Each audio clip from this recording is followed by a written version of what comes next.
기자회견 저희가 시작하려고 합니다.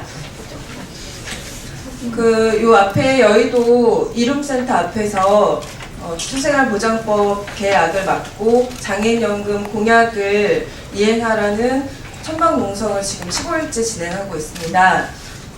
민생보위, 그러니까 중앙생활보장위원회, 정부에서 하는 중앙생활보장위원회가 국민들의 목소리를 많이 담지 못하고 있어서 저희가 민생보위를 구성해서 함께 활동하고 장애등급제 부양제 폐지 공동행동을 구성해서 활동하고 있습니다.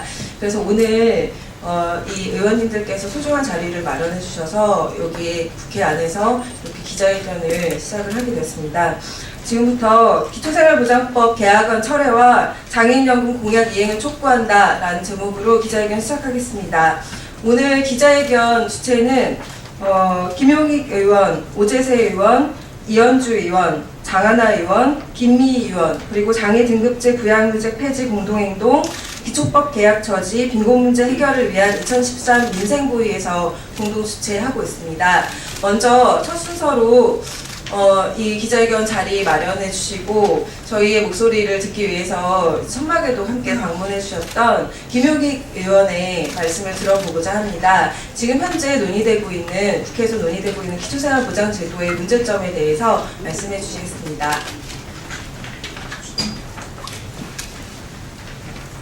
예, 오늘은 장애등급제 부양의무제 폐지 공동행동이라는 200여 개 단체가 모여있는 큰 조직에서 이 두 가지 주제를 가지고 기자회견을 하는 것입니다. 우선 기초생활보장법 개정안이 법 제정의 취지에 전혀 맞지 않는 개학법안이다라고 하는 것과 장애인연금법에 의해서 박근혜 대통령이 약속했던 장애인연금 20만 원을 모든 중증장애인에게 지급하겠다는 약속의 파기에 대한 항의의 기자회견이기도 합니다.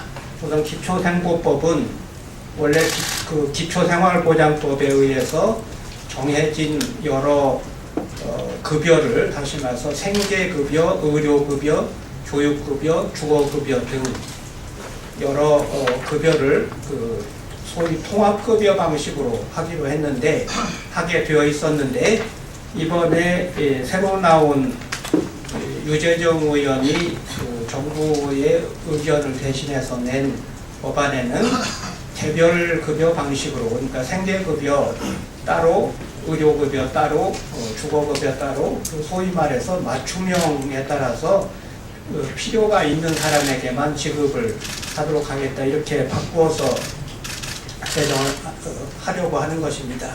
그런데 그 내용적으로는 여러 가지 문제가 있어서 이 방안은 제대로 쓰여질 수 있으려고 하면 생계급여를 종료하더라도 의료급여를 받는 기간이 소득 구간의 기간이 상당히 넓어서 이게 빈곤 탈출을 하는데 징검다리가 될 수 있는 그런 설계를 해야지 되는데, 내용적으로는 전혀 그렇게 설계가 되어 있지 않고 개별급여 방식으로 가면서 기초생활보장이 권리적 성격을 잃어버리는, 그리고 빈곤 탈출에는 사실상 도움이 되지 않고, 심지어는 이번에 나온 예산은 작년도보다 오히려 줄어드는 그런 기이한 형태의 법 개정을 시도하고 있습니다. 그래서 이 단체와 또한 저희 민주당 역시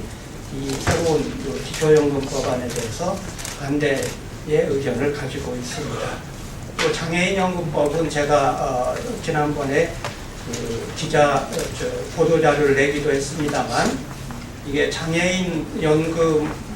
장애인들은 노인들의 기초노령연금에 맞춰서 장애인들도 70%의 장애인, 중증장애인에게만 지급을 하겠다. 기초연금도 노인들의 70%, 장애인연금도 노인들의 70% 이렇게 지급을 하겠다고 하는데, 이것은 기자 여러분들께서 관심 가지고 한번 도와주시기를 좀 부탁을 드리는데 심각한 문제가 있습니다. 왜냐하면 노인들의 소득보다도 중증장애인들의 소득은 현저히 낮기 때문에 노인들만 모아놓고 70%를 자르면 그 83만 원 정도에서 그 수급의 그 선이, 그 자격의 선이 끊기는데, 장애인들은 70%를 하게 되면 56만 원에서 잘리게 됩니다.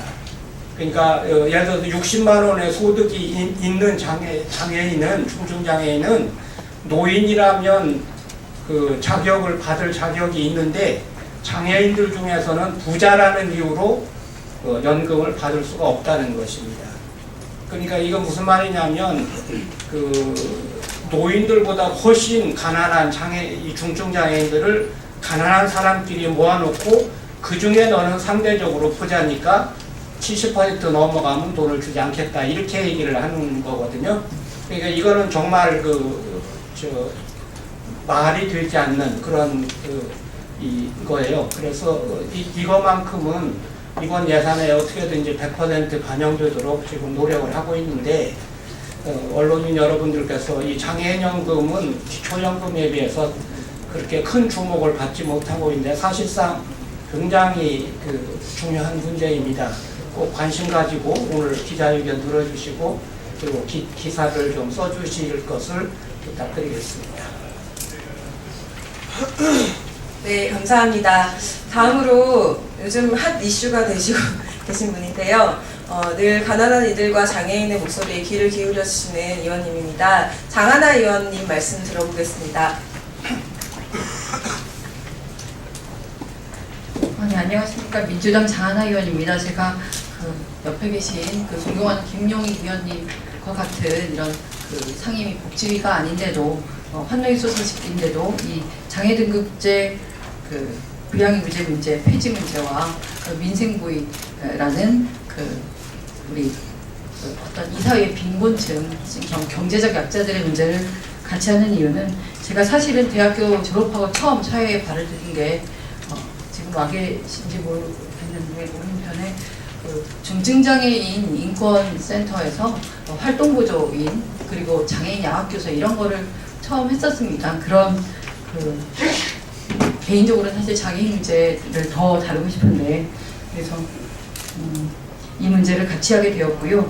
또 지금 제일 가장 왼편에 계신 이따 발언해 주실 최세식 선생님, 방금 여쭤봤더니 현재 영등포 내 고시원에서 거주하고 계신다 그러는데, 저분과 저의 공통점이 있다면 둘 다 홈리스 행동이라는 시민사회단체 회원이라는 것입니다. 그래서 제가 이 문제에 매우 관심을 많이 갖고 있고, 사실상 어떤 공약 파기 건보다 사실상 개인적으로는 가장 분노할 부분이다. 사회적 약자가 곧 정치적인 약자고 정치적인 발언권이 가장 낮다는 이유로 공약 파기를 해놓고 사과조차 하지 않는 부분에 대해서 문제 제기를 더 강력히 드리고자 합니다. 첫째로 기초생활보장법 개약안이 제출됐습니다. 대표 발의자는 새누리당 유재중 의원입니다. 그리고 정부가 이제 새누리당 정당의 발의로 내세운, 사실상 정부 발의 법안이라 해도 과언이 아닌데요. 여기 내용을 보면 기존의 기초생활보장, 그러니까 기초 연금 급여를 주는 것은 이제 최저 생계비 기준이었다는 겁니다, 법상에. 근데 유재중 의원이 제출한 법안을 보면 이제 각 정부 부처 장관의 재량으로 바뀌었습니다. 재량에 따라 많이 줄 수도 있다, 이런 주장을 할 수도 있죠. 하지만 최저 생계비는 아주 절대적인 최저 수준의 그야말로 기준입니다. 변동이 불가합니다. 만약에 국가 예산상의 문제로 이거를 손을 댄다고 한다는 건 다른 예산은 다 줄일지언정 이 기초생활보장연금 부분은 건드려서 안 되는 것이죠. 최저생계비라는 불변의 기준을 가지고 있어야 될 부분이라는 겁니다. 국민의 생존권과 직결되어 있는 문제인데요. 이것을 장관 재량으로 바꾼다는 건 이 정부의 복지 인식을 그대로 들여다 보여주는 어떤 것이다, 그렇게 생각을 하고요.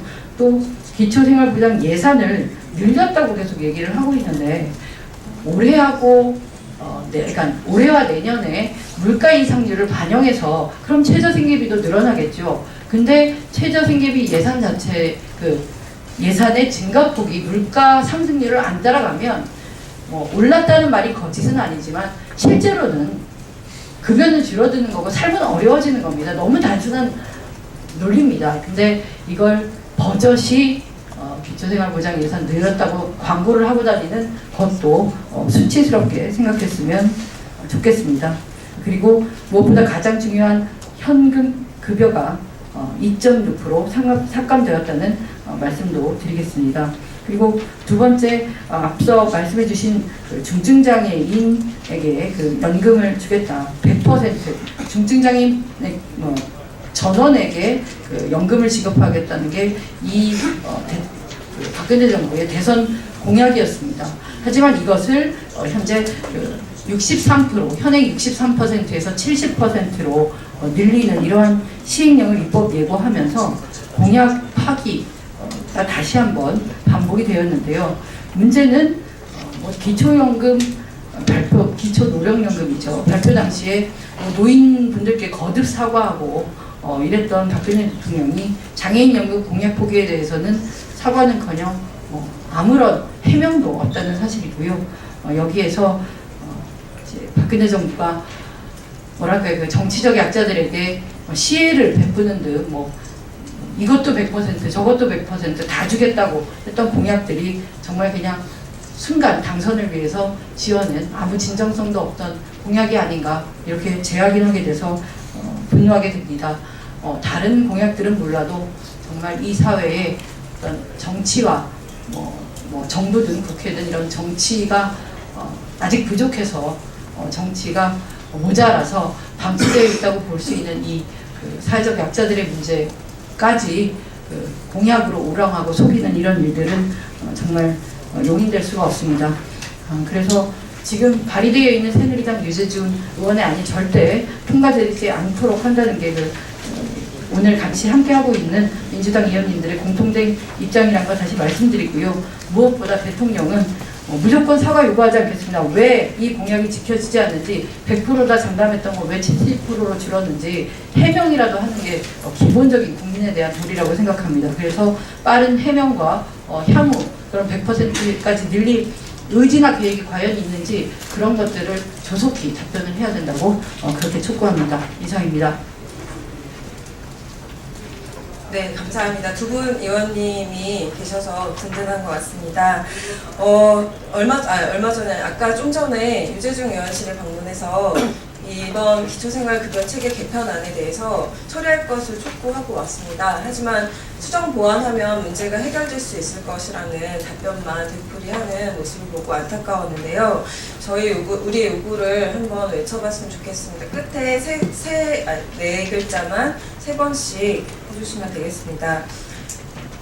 새누리당 유재중 의원은 기초법 개혁안 철회하라! 철회하라! 철회하라! 철회하라! 장애등급제 폐지하고 장애인연금 확충하라! 확충하라! 확충하라! 확충하라! 예, 다음으로는 현장의 발언을 들어보겠습니다. 기초생활 수급자이시고 아까 장하나 의원이 말씀해주신 홈리스 행동의 회원이십니다. 최세식 선생님을 모시고 현재의 기초생활 보장제도의 문제점에 대해서 말씀 들어보겠습니다. 안녕하십니까. 먼저 빈곤 문제가 심각합니다. 우리나라 국민 절반은 자신이 빈곤이라고 생각합니다. 그러나 가난한 사람에게 주어지는 복지는 너무 작습니다. 주변 사람들이 연락도 되지 않는 자식이 있다는 이유로만 수급권조차 받지 못합니다. 부양 의무지 기준 때문에 수급 신청에 실패해서 다시 노숙을 시작하는 이웃을 본 적이 있습니다. 수급을 받은 사람들이 가난하기 때문에 마찬가지입니다. 수급 기초조차 받지 못한 사람보다야 낫겠지만은 46만 8천 원이 수급비를 받아 22만 원을 고시원비 월세를 내고 나면 무료 급식으로 식사를 때워야 하는 날이 더 많습니다. 이번 정부에서 추진하는 기초법 보장 개정의 내용을 봤습니다. 마치 수급자도 늘리고 급여 수급자들도 늘리는 것 같이 하고 있지만은 기초생활법을 쪼개 각 부처 장관들이 마음대로 기준을 바꿀 수 있게 만드는 조항이 숨어 있었습니다. 기초생활수급자들의 삶이 얼마나 불안한지 아십니까?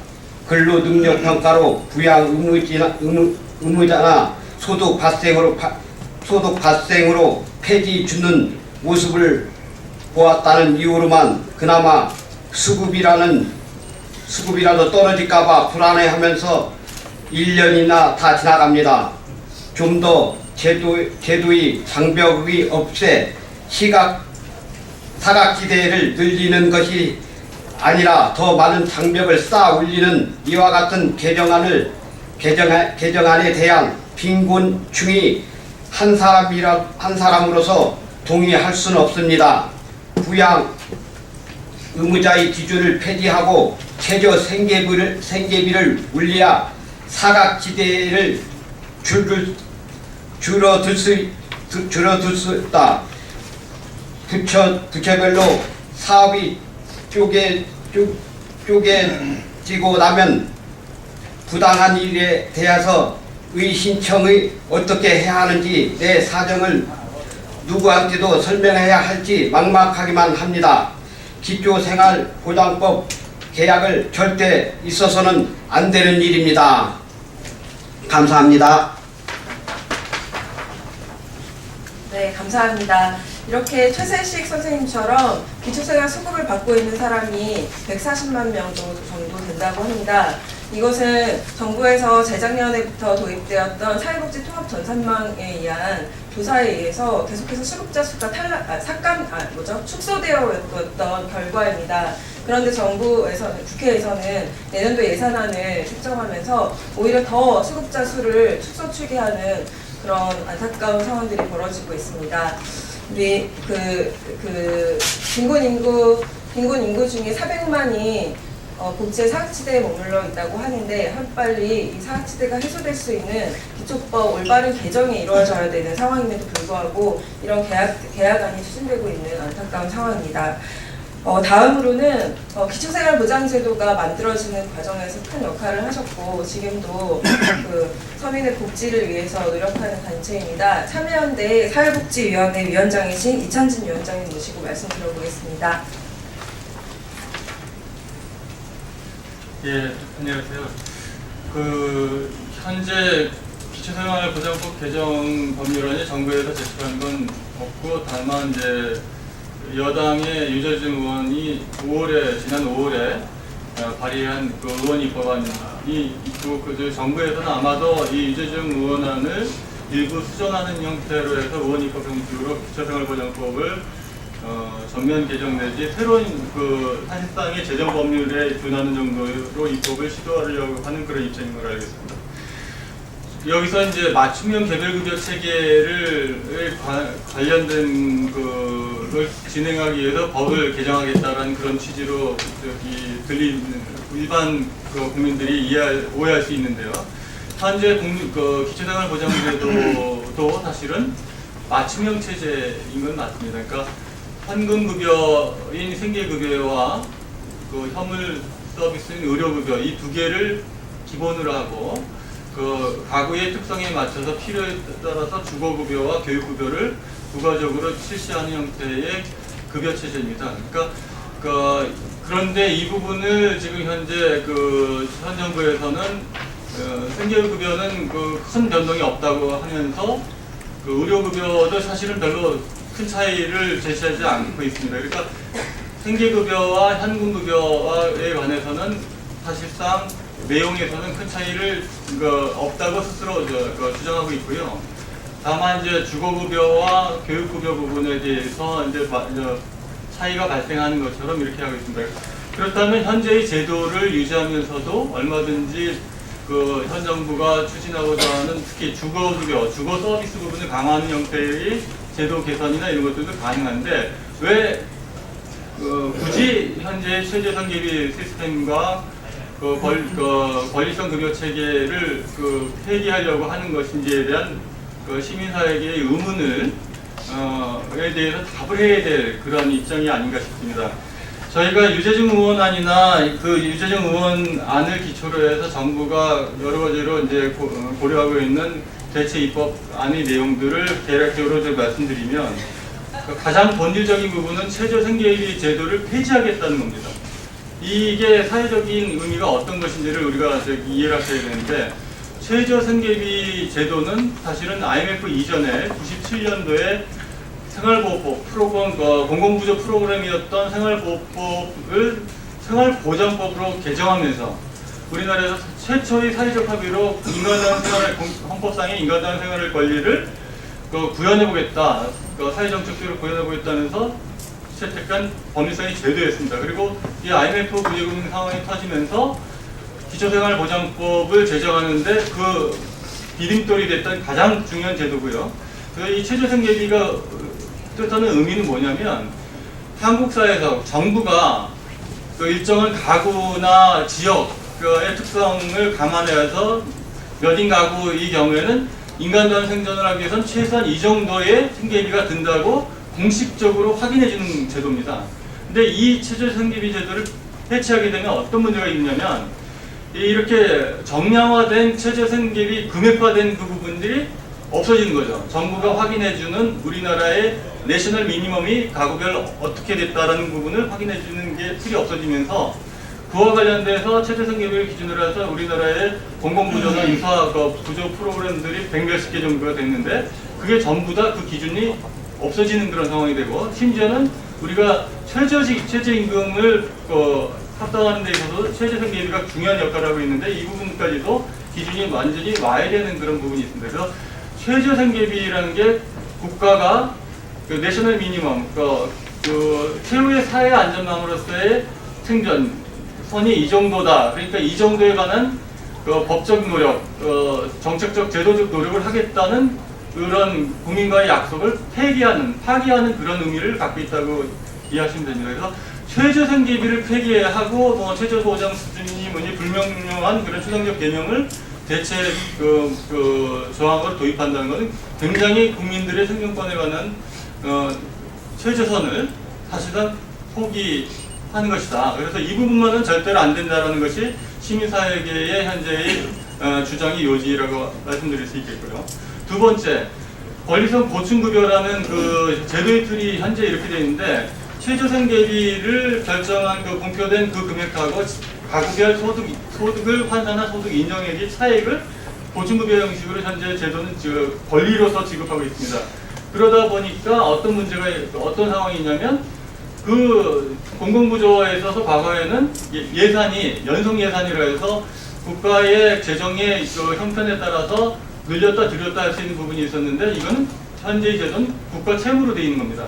그러니까 경성 예산입니다. 지금 현재의 기초생활보장제도에 의한 공공부조 예산은 경성 예산으로 되어 있어서 국가 채무로 되어 있었는데, 이 부분을 권리성 보충급여 체계를 폐지하겠다는 그런 것이거든요. 그러니까 최저생계비를 폐지하고 그 다음에 최저보상 수준이나 이런 것들을 최저생계비 기준이 없다 보니까 어떻게 되냐면, 급여 수급자를 선정하는 기준도 행정부처가 정한 기준에서 알아서 정하는 거고, 급여의 수준도 알아서 정하는 형태로 되다 보니까 공공부조 프로그램이 되는 거고 권리가 되는 것이 아닙니다. 이러다 보니까 그 예산은 정권의 의지에 따라서 연성 예산으로 바뀌는 거죠. 국가 채무가 아닌 상황이 이제 되는 것입니다. 그래서 본질적으로 제도의 틀과 의미 자체가 완전히 바뀌는 그런 엄청난 제도적 변화를 내용하는 겁니다. 그런데 그게 무슨 맞춤형 개별급여하고 무슨 상관이 있겠느냐를 또 이제 물어볼 수밖에 없는 게, 왜 이렇게 엄청난 제도의 변화를 요구하는데, 지난 10수년간 한국 사회에서 사회적 합의로 자리 잡은 기초생활보장제도, 유일한 권리성 급여 형태의 공공부조 제도를 해체해야 되느냐, 맞춤형 급여 체계를 하는 정당하게 한 논리로서는 아무런 이유가 설득력이 없는 거거든요. 그래서 그런 부분과 관련된 것들을 기자 여러분들도 충분히 좀 이해하시고 현재의 정부 안이 얼마나 심각한 문제가 있는지를 좀 국민들에게 알려주셨으면 하는 부분입니다. 그래서 지금 유재중 의원안이나 이에 유사한 안으로 계속 되다 보면 현재 정부에서는 절대적으로 예산을 줄이지 않는 선의를 갖고 있다 하더라도 단기적으로는 어떤 부분이냐면 실제 국민들의 생존선이나 이런 거와 관계없이 점점 공공부조 예산들은 상대적으로 축소될 수밖에 없다. 그리고 그들을 한국 사회의 빈곤층을 그나마 소유 안전망으로 보장했던 이 제도가 결국은 시혜성 또는 잔여적인 그러한 공공부조의 프로그램으로 전락되는 그러한 슬픈 미래를 우리가 맞이할 수밖에 없는 그런 결과가 된다는 걸 좀 이해해 주시고요. 오히려 지금 현재 정부가 이와 같이 어려운 양극화 상황에서의 어려운 부분을 더 해소한다 그러면 현재 기초생활보장제도에서 가장 큰 문제로 되고 있는 부양 의무자 기준 때문에 실제로 부양을 받지 못하는데도 불구하고 부양 의무자가 있다는 이유로 그래서 수급제에서 배제되고 있는 100만의 비수급 빈곤층에 대한 문제를 실질적으로 기초생활보장제도가 원래 추구했던 것이 원래 입법의 내용이 뭐였냐면 실제로 부양받지 못한 사람들은 수급자로 선정해서 급여를 지급하겠다는 게 원래 입법의 내용입니다. 그리고 부양 능력이 있는 부양 의무자한테 보장 비용을 징수하도록 돼 있어요. 이 제도는 원래는요. 근데 이 제도를 지난 10년, 10여 년 동안 가동을 전혀 안 한 겁니다. 실제로. 그거를 가동하지 않다 보니까 어떻게 되냐면 100만 명 이상의 지금 사각지대가 됐고요. 그로 인해서 사실은 정부는 예산 절감을 많이 했겠죠. 가령 5조 원에서 10조 원에 이르는 일정되는 그런 막대한 예산을 절감했다고 좋아할지 모르겠지만 그로 인해서 한국 사회의 빈곤 문제를 60-70%를 방치하게 되는 그런 현실이 안타까운 현실이 지금 계속 더 악화되고 있는 거예요. 그래서 이 부분을 해소하고자 하는 정책적 의지나 노력을 기울여야 될 판에 오히려 공공부조 제도를 개혁하거나 심지어는 권리성급여 체제를 해체하는 형태의 시도는 굉장히 유감스럽고 바람직스럽지 않은 그런 것이라는 걸 좀 이해해 주시면 감사합니다. 네, 감사합니다. 지적해 주셨다시피 기초생활보장제도는 가난한 국민을 국가가 권리로서 보장해 주겠다고 만들어진 제도입니다. 그런데 지금 국회에서 논의되고 있는 새누리당 유재중 의원의 기초생활보장제도 개정안은 분명 이러한 기초생활보장제도의 도입 취지를 거스르는 그런 개혁안을 우리는 분명히 하는 바입니다. 마지막 마무리 발언입니다. 지금 500일 가까이 광화문에서 농성이 진행이 되고 있습니다. 장애 등급제, 부양의무제 폐지 공동행동의 대표이신 박경석 대표님을 모시고 마지막 발언 청해 듣겠습니다.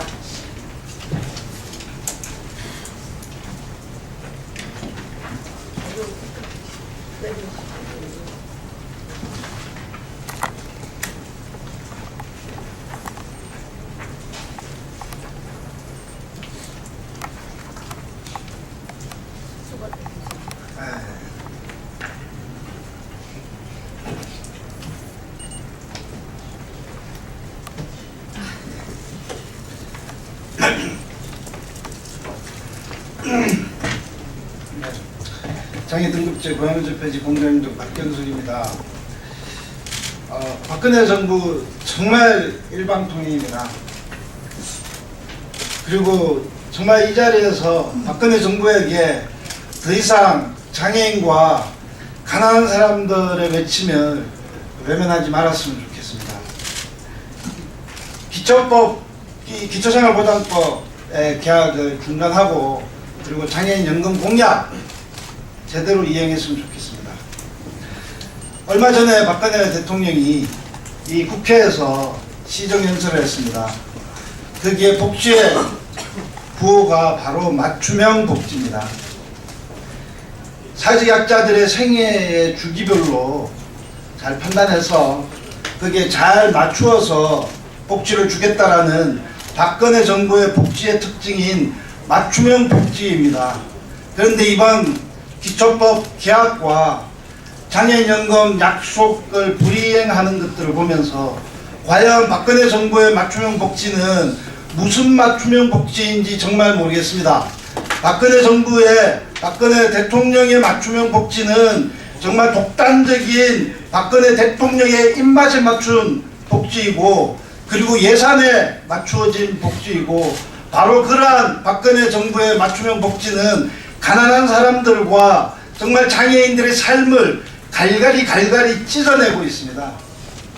여전히 가난한 사람들이 부양의무자 기준 때문에 자살해 가고 있습니다. 장애인들이 그 가족과 함께 그 아버지가 바로 얼마 전에 자기 아이를 목졸라 죽이고 자기도 자살했습니다. 함께 살아도 모자라는 지금의 시대에 함께 살기 위해서 그것을 지원하는 제도가 바로 복지인데, 박근혜 정부는 정말 맞춤형 복지라는 말도 안 되는 그런 복지를 내세우면서 더 이상 가난한 사람들과 장애인들의 삶을 찢어 내팽개치지 말았으면 좋겠습니다. 여의도에서 지금 15일째 농성하고 있습니다. 그리고 광화문 광장, 청와대가 바로 보이는 그곳 지하에서 장애인들이, 가난한 사람들이 장애 등급제, 부양의무제 폐지를 위해서 478일째 농성하고 있습니다. 1년 내내 이렇게 이야기하고 외쳐도 철저하게 무시해버리는, 외면해버리는, 장애 등급제 폐지하겠다고 약속했으면서도 불구하고 여전히 귀 막고 있는 박근혜 정부, 그 맞춤형 복지 정말 자신의 입맛에만 맞추지 말고, 예산에만 맞추지 말고 장애인들의 삶, 가난한 사람들의 삶에 맞춰주기를 간곡하게 요청드립니다. 더 이상 사람을, 가난한 사람들을 죽게 만들지 마시기 바랍니다. 감사합니다.